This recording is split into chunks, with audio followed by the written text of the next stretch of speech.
I come from I suppose, an entrepreneurial family.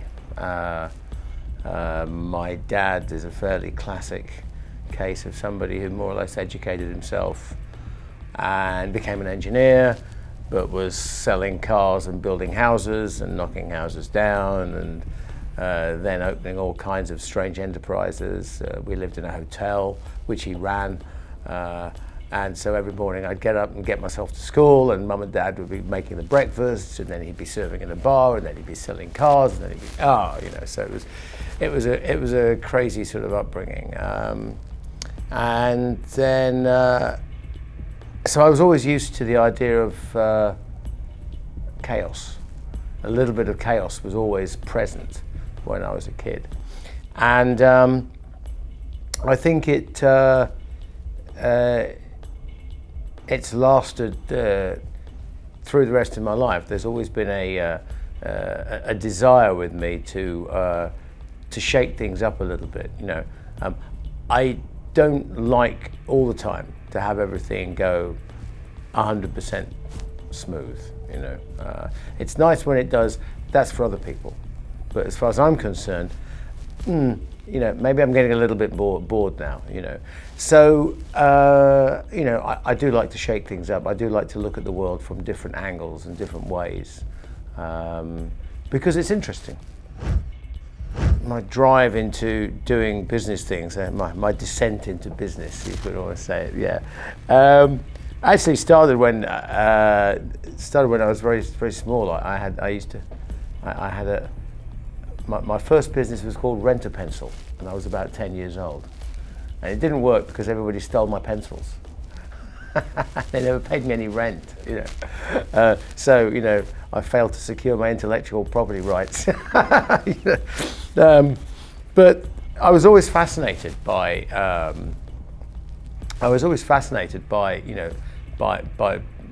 buying and selling and business and things like that. And it always interested me. But I mean, originally I was quite thinking about being an actor, and then I thought, well, I'd be a rotten actor because I can't take it that seriously. And then for several years I was, about 4 or 5 years, I was considering going and joining the army full time, and then I went to university and I studied modern history at university. And I look at the world from a sort of tend to look at the world and analyze it in that way, I suppose, in a historical sort of way. Not looking at the past all the time necessarily, but history actually looks to the future quite a lot. And it looks at the reasons why things happen. It's not just a list of what happened, So, there are three stages in everything. This is what has happened, and this is when it happened. But the big question is why it happened. And I think those sorts of analysis techniques are valid for absolutely every area of your life, and in particular business. So I tend to go straight to the why. And as I'm engaged in stuff at the moment with aviation, because clearly I went through, I started out in music back at university, where I was a very entrepreneurial director of the social end of the university. So I was responsible I had a big budget, and I was responsible for booking all the bands that appeared at my university. And we had some quite good ones, we had sort of Ian Gillan and people like that, the guy from Deep Purple and stuff, And I was very proud. I made a profit in the first 3 weeks of term. It was great, big profit. And I got hauled up before the Socialist Working Party who ran the college. They said, "This is disgraceful. You're exploiting everybody." I said, "What? I'm supposed to lose money? You can't do that. This is capitalism." They was, "No, it's not. I mean, it's not a charity." I said, "Anyway, it's not like it's my money. I made money for the college, for the students' union. So you do something with the money. I don't want it." So I've always had that kind of faith in the free market and things like that. I think it's not perfect, but it's like Churchill said about democracy. It's the worst of all governments except for all the other ones. Well, I've always had that chunk of engineering and in my family. So my dad was an engineer. My uncle was in the RAF. He was a flight engineer and ended up in BA as an engineer and flight engineer, and ended up flying the Queen around, and ended up doing cargo airlines in Southeast Asia. My godfather, who I was quite close to till I was about 5-6 years old, and then I moved back in to be with my parents. My godfather was in the Second World War. He was in the RAF, and funnily enough, he was also an engineer. And I should be an engineer, not a pilot, but I'm terrible at doing things, so I'm better off doing this than I am doing that with making things. So when I was 5 years old, I was going to sort of air shows and seeing all these airplanes and getting told stories, and so I always have been interested in aviation technology. Actually, anything, anything that flies above or underneath the water, So I still have a pretty good working knowledge of most tanks and their ammunition. I still have pretty good working knowledge of submarines and airships and aeroplanes and things. It's stuff. Rockets. I was one of the children of the moon. So it was, the big thing was, when I was a kid, was space. It was a frontier. It was exciting. Concorde, was just starting. As I was growing up into adolescence, the big thing was Concorde. Everything was right on the edge. We were advancing all the time, and it was a very exciting time. So that always rubbed off on me, and that stays with you. And I suppose it's one common theme through everything I've done or do. Is curiosity.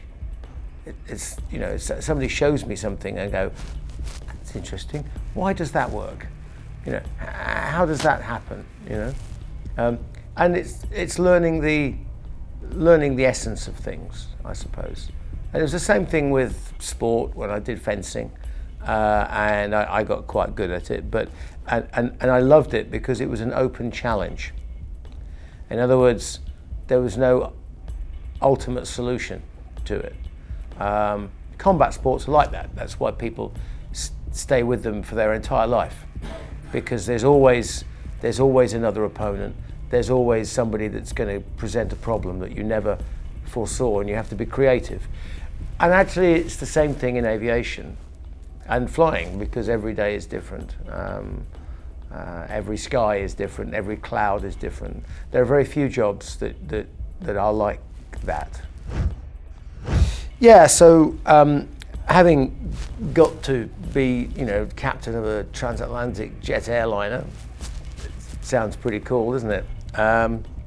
But I was starting to question if there was anything more. Now, I'd already done some interesting things with combining my Iron Maiden hat with the airline hat, and there was a business case for that. And that was fascinating, because that was a project that really interested me. Because on the one hand, it was entrepreneurial, it was thinking outside the box, it worked for all the customers involved, it worked for the airline, because it occupied an airplane that normally at that time of year wouldn't be used, so we got a good price. Iron Maiden. It worked for Iron Maiden because it meant that going around the world suddenly became economically possible and viable. It worked for Iron Maiden fans because they all got to see the band, and it worked for Iron Maiden and the airline as a whole, because the whole world, in terms of press, went, wow, what an incredible idea.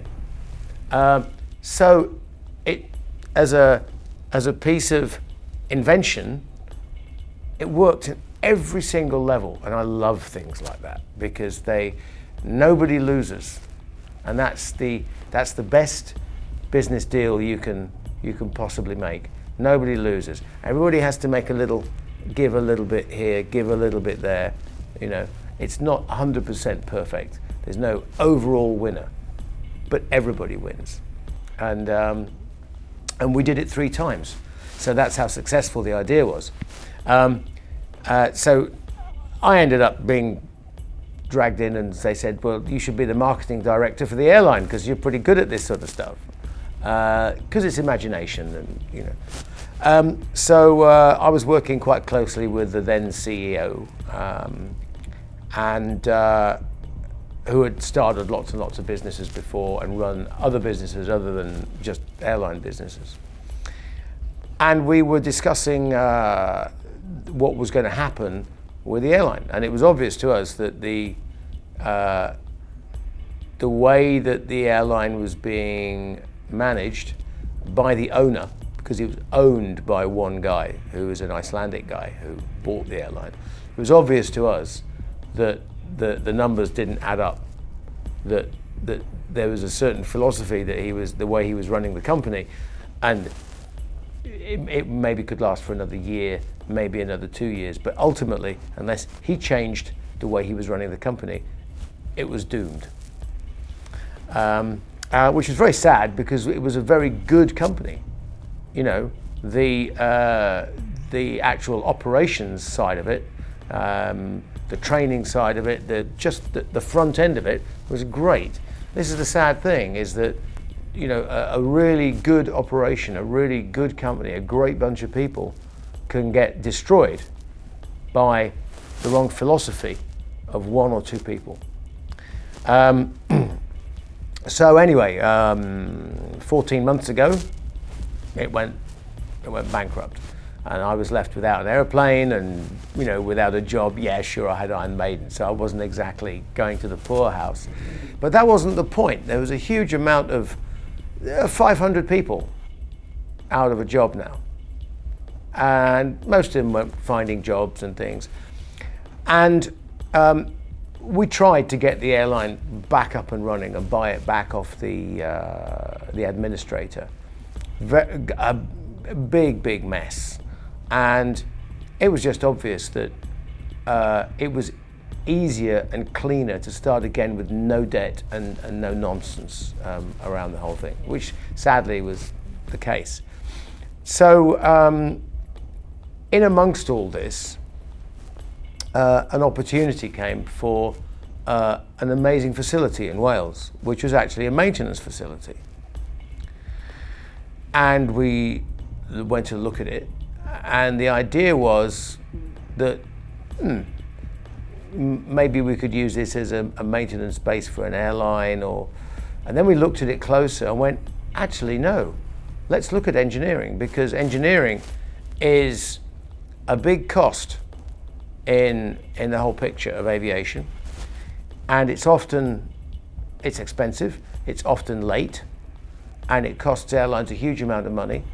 And in fact, European engineering companies are going out of business, or they are exporting their business to China and the Philippines, and nobody can afford to have an engineering business in Europe, because the labor costs are too high and the unions, and you know. So we looked at it and went, we're not engineers, which is great, because we can look at engineering like a customer. Let's see what the customer wants, and let's see if we can build a solution where we can put engineering back in Europe. There must be something we can provide that these other people don't. What they provide is cheap labor, is the only reason that these guys export their business. So we looked and we went, what do people want to do with their airplanes? Well, one thing they want to do is they want to paint them, often, because that protects the airplane. They want to rebrand the airplane. Paint.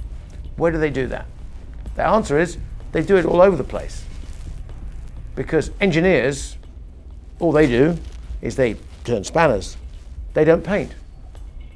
Well, why don't we do the paint the same time as we do the engineering? And then we can actually operate the aircraft as well. In fact, then we looked at the market for second-hand and used and older aircraft. And we went, there are so many of these aircraft out there, and there's a big problem, a technical problem with the valuation of these aircraft on the books of leasing companies. So they can't pass the aircraft on down the line. They can't scrap the aircraft because in their books it's valued at 10 million, but it's actually only worth about 3. So they spend a lot of money and a lot of time parking the aircraft and waiting 3 years. That asset could be working. So we went, there is a niche. And what do they need to get the asset working? They need an engineering facility, which is expensive. Not anymore. So the big leasing companies, of which there are maybe a half a dozen in the whole world, they control 50% of all the airliners in the world. 5 customers.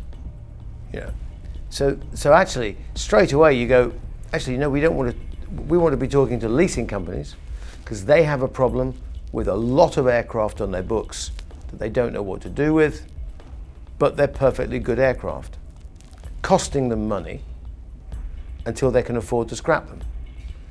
We take the cost away. Now our background of operations comes in, because now we can find pilots, and now we can set up a turnkey operation in Southeast Asia or whatever for different airlines, and that's what we've done. So we have 6 airliners flying in Southeast Asia, in Cambodia, in Palau, in Kathmandu, in Taipei, and we're looking for more airplanes to put down there. And eventually some of those airplanes may come back to Europe, but Europe at the moment is a crazy place with high costs, massive government over-regulation, and the Eurozone has a real problem. And until they address it very aggressively, it's not going to come out the other side, But in England and in Wales in particular, we've got a very supportive Welsh government, so they've helped us. Okay, we've put some money in, but the labour rates we're getting there are competitive. We're competitive with China, and we will become more competitive with China. The reason is because China is getting very expensive now. By the time you've flown all your stuff or transported it there, you know what, the labour rates aren't that different now for anything that's skilled to what they are in certain parts of Europe. I say certain parts of Europe because there are still places in Europe where people are unrealistic about what they should be getting paid. And this is the big picture.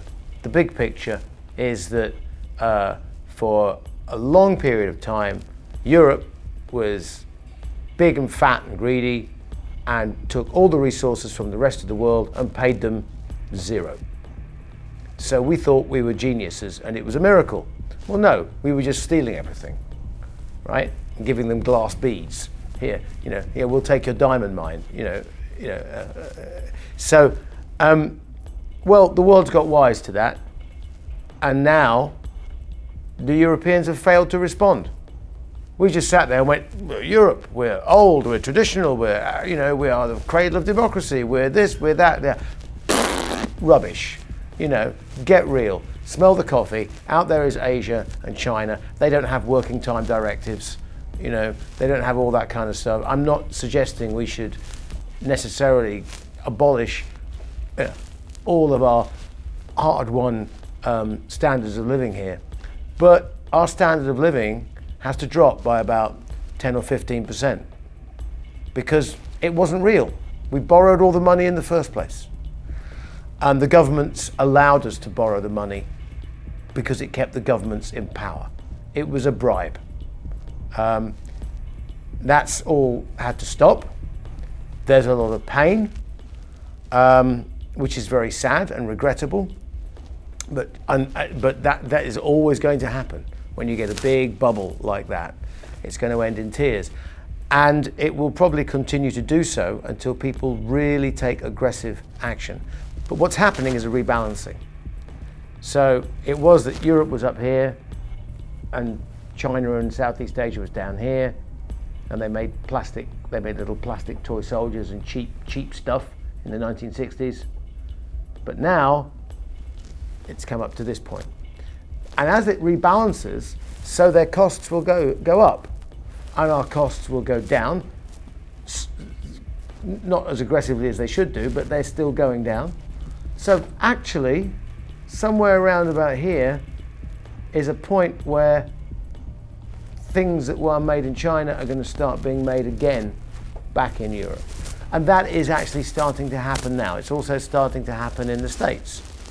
Because common sense should say it doesn't make any sense to fly something 8,000 miles, have it remanufactured, and fly it 8,000 miles back again, if you could make it in your right where you are.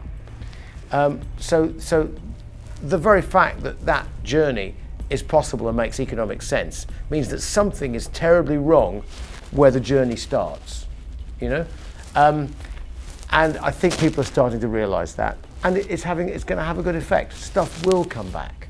And what we're trying to do in our aviation business is demonstrate that that's possible. Often creativity is just observation, actually, seeing the world in a different way, you know. I mean, there are several examples, and creativity doesn't always have to be just about the actual, the machinery of stuff. It can be about the way in which you market something. And in fact, I've had a couple of guys, because I get guys come to me now with ideas and with projects, and are you interested in investing in this and things, which is nice, you know, and you get to look at their idea and you go, that's a clever idea, that's a clever use of technology, but it won't work. Not because the technology won't work, but because the market has gone, or it's moved on, or somebody else is doing it in a way which the public understands better. So you have to look at the totality of everything and go, yeah, okay, I see why you think it would work. And yes, it does what you want it to do, this device, whatever it is. But nobody's gonna buy millions of those things. They're just not. So, you know, somebody came to me with a company in San Francisco called, what were they called? Go-Car. And it was a great little idea. I actually went around San Francisco in one of their little cars, and you put a headset on, and it would and you listened to a kind of a tape, and you hired the car and you drove around San Francisco, and it gave you a guided tour around San Francisco. You know, a little thing. It wasn't very fast, and it was, you know, okay. And they were trying to make this a franchise, like everywhere around the world. That there'd be these little cars that you drive around London doing tourist things, you know. And I went, I can foresee problems here, because we hadn't quite got, this is several years ago, we hadn't got smartphones yet. But if you just sit back and go, well, why do you need a car to do that? You have a smartphone and it's just going to give you exactly the same. Actually, it'll give you much better, because it'll give you information, you can talk about this, you can do that, you can plug it in, you have a guided tour, you can do it whatever you want. And so this is a kind of a dead-end technology. And in fact, you could put you put the GPS in your car, and if you want a guided tour, I'm sure there's an app that will do that for you. You can just drive around in your car and have a GPS, on your bicycle if you want to be eco-friendly about it. So it's just throwing forward sometimes, you can see that while somebody thinks it's a visionary idea, the vision is going to overtake the idea very, very quickly. I'm Bruce Dickinson, and I'd like to welcome you to the ICE Live Business Forum in January 2014 in Tampere in Finland.